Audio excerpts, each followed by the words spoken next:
AITA for telling my dad I want to be treated like a distant cousin instead of his son. I 18M recently told my dad that I want him to treat me like a distant cousin, not like his son anymore. It's a weird thing to say, I know, but I didn't come to that conclusion overnight. There's a whole history behind it, years of quiet disappointments, broken promises, and feeling like a guest in my own father's life. Let me start from the beginning. My parents divorced when I was 5. At the time, I didn't really grasp what was going on, just that my dad was moving out and suddenly I was living in a new place with my mom. The custody arrangement was 70-30. My dad got weekends and some holidays. He said it was temporary, that once he got his life together, he'd try for 50-50. I believed him. I was 5. You believe your parents. But that day never came. My dad's life together turned into a string of girlfriends, new apartments, and what felt like an endless pursuit of finding himself. Every time I visited him, it was like stepping into someone else's movie. New house, new girlfriend, new rules. One year I had to share a bunk bed with some girlfriend's kid I had never met. Another time, his new partner wasn't comfortable with me spending the night, so I had to sleep at my aunt's house during his weekend. Eventually, I stopped expecting anything permanent. I'd pack light, emotionally and physically.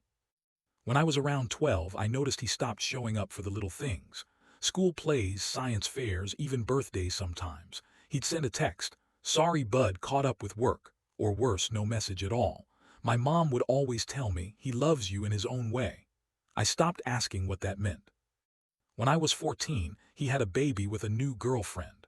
Suddenly, he was all over social media being dad of the year. Matching outfits, family outings, weekend crafts. I remember seeing one photo of him and the baby with the caption, "I never knew love like this."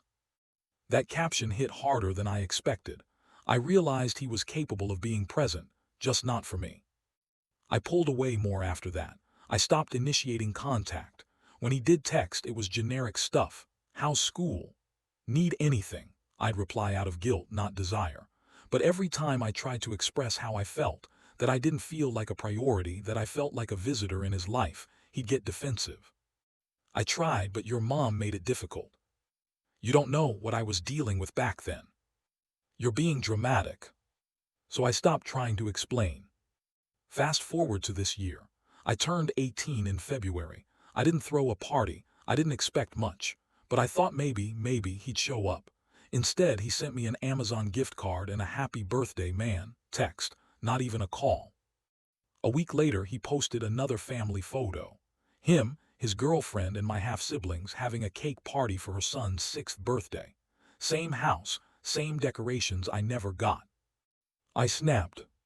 I didn't reply to him for a while. Then last month, he reached out asking if I wanted to go on a weekend trip with him and the family, like nothing was wrong. I told him I couldn't, and when he asked why, I finally said it.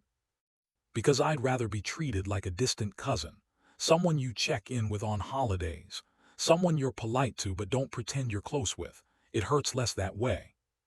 He didn't reply at first. Then he sent me a long message, basically saying I was being cruel and unfair, that he tried his best, that I was rewriting the past to make him the villain.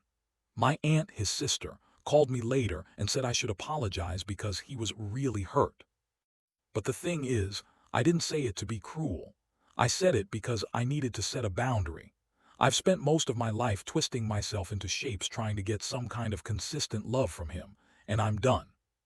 Now my mom's supportive but cautious. She thinks I might regret cutting him off so firmly. Some of my friends think I went too hard with the distant cousin line.